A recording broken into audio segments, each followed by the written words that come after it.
El economista Roberto Kachanowski compartió en Twitter unos datos sobre emisión e inflación y tuvimos un pequeño intercambio. ¿Qué fue lo que dijimos? Te lo cuento a continuación. El sábado por la mañana, Roberto Kachanowski publicó en Twitter un mensaje que decía: en lo que va del año hasta el 31 de octubre, la base monetaria aumentó el 136,4% y la inflación en los primeros 10 meses del año fue del 107%.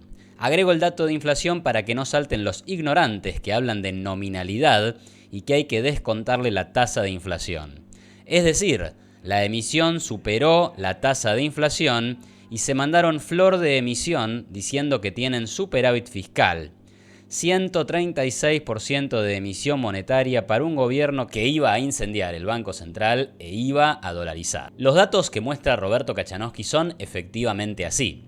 Si vemos la serie que publica el Banco Central, al último día de octubre la base monetaria total era de 22,7 billones de pesos, mientras que a fin del año pasado esta era de 9,6 billones de pesos. Entonces, si uno compara, llega al incremento de 136%. Además, los precios acumulan en el año, según lo que publica el INDEC, un incremento del 107%.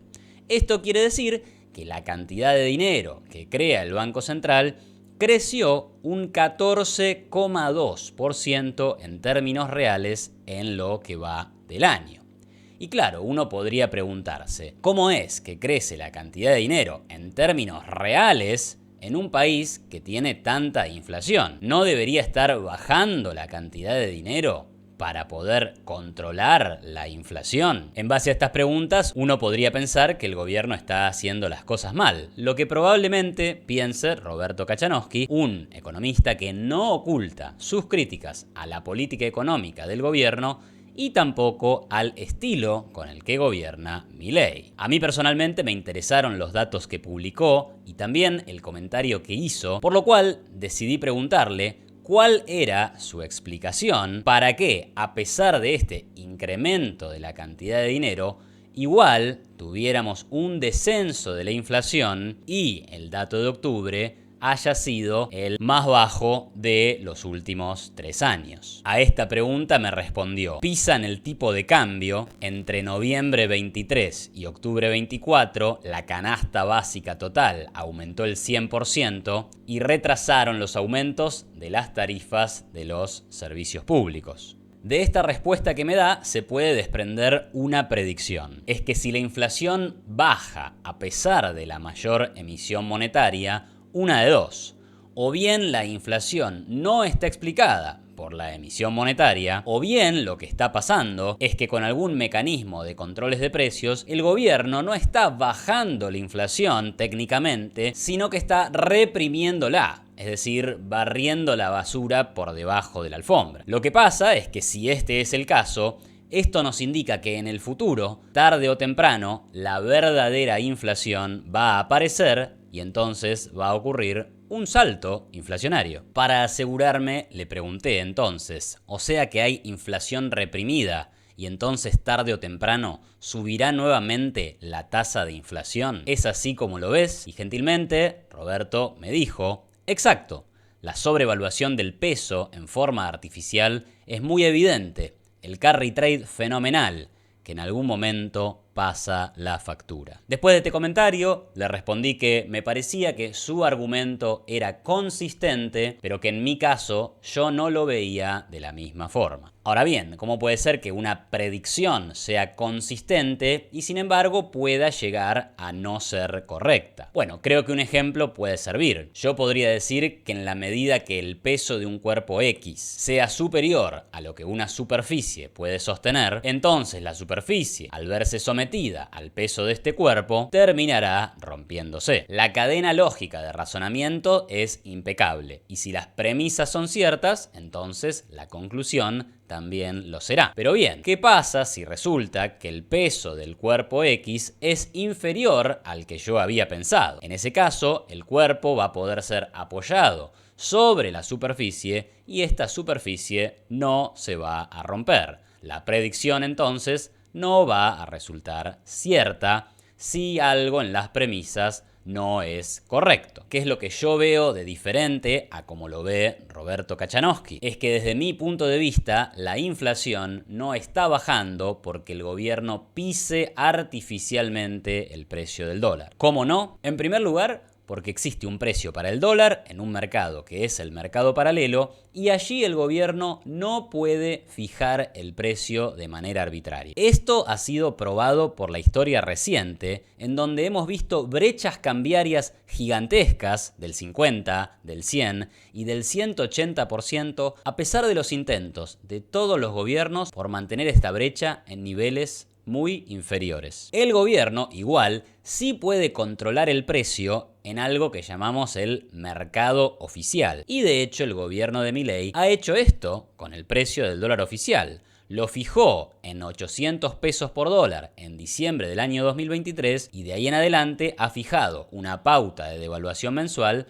del 2%. Ahora bien, el hecho de que el dólar oficial suba 2% por mes, ¿explica por qué la inflación ha bajado? Desde mi punto de vista, no. Y tomo como ejemplo el año 2021. En este gráfico vemos la tasa de devaluación mensual del año 2021, año en que también había cepo y el dólar oficial subía al ritmo que planteaba el gobierno. Como ven, en enero la tasa de devaluación mensual fue del 3,7%, después bajó a un poco por debajo del 3%, y por varios meses consecutivos estuvo entre el 1 y el 1,5% de suba mensual. Pero ¿qué pasa si a este mismo gráfico le ponemos encima el gráfico de la inflación anual? Vamos a ver que a pesar de que la devaluación mensual bajaba del 3 y pico al 1%, la inflación anual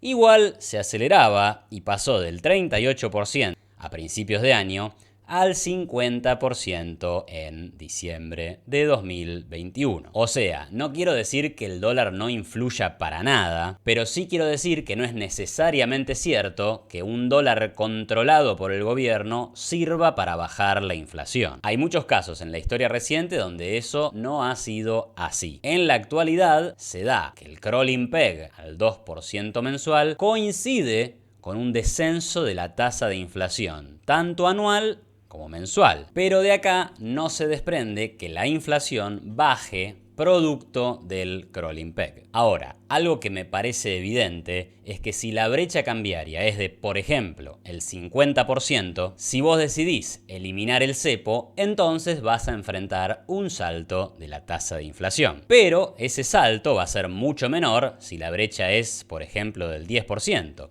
Y ni hablar si en algunos meses la tendencia que estamos viendo en Argentina hoy continúa y la brecha cambiaria pasa a ser de 0. En ese caso vos podrías abandonar el cepo y no enfrentar un incremento en la tasa de inflación. Entonces, frente a la predicción de que como la inflación actual está bajando, no porque bajan la emisión monetaria, sino porque pisan el precio del dólar, tarde o temprano vamos a ver un salto inflacionario, yo creo que esto no va a ocurrir. Es que como no hay tales precios tan pisados, no estamos encapsulando un estallido hacia el futuro. Ahora bien, si esto es así como yo digo, ¿qué pasa con esta gran emisión monetaria que se ha visto durante 2024? ¿Cómo es posible que con tantos nuevos pesos en la economía, la inflación igualmente haya bajado? Yo respondería que, si bien está muy comprobado que la inflación es un fenómeno monetario y que tiene que ver con el exceso de la cantidad de dinero, esta relación en el corto plazo no se verifica. Puede haber años donde la emisión monetaria es muy grande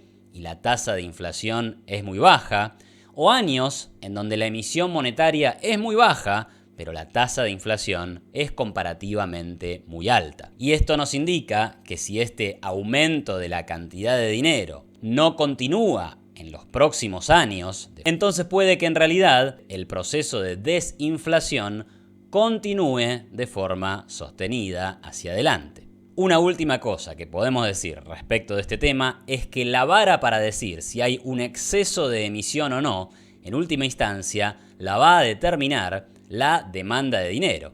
Y la verdad, nadie tiene ni idea de cómo determinar la demanda de dinero a priori de los acontecimientos. Ahora, si resulta que aumentó la emisión, pero no aumenta la inflación, o desciende la inflación, tal vez podemos encontrar una explicación a este fenómeno diciendo que lo que pasó es que aumentó la demanda de dinero. Este tema en particular creo que da para mucho más debate y profundización, pero por ahora lo voy a dejar acá. ¿Y vos qué pensás? ¿La inflación está bajando de forma sostenible o en realidad tiene que ver con precios artificialmente forzados a la baja y entonces nos estamos comprando un estallido para el futuro? Déjame tu respuesta y comentario acá abajo en la sección de comentarios. Y si te gustó este video, no dejes de darle me gusta, suscribirte a mi canal y compartirlo en tus redes sociales. Muchas gracias y nos vemos en la próxima.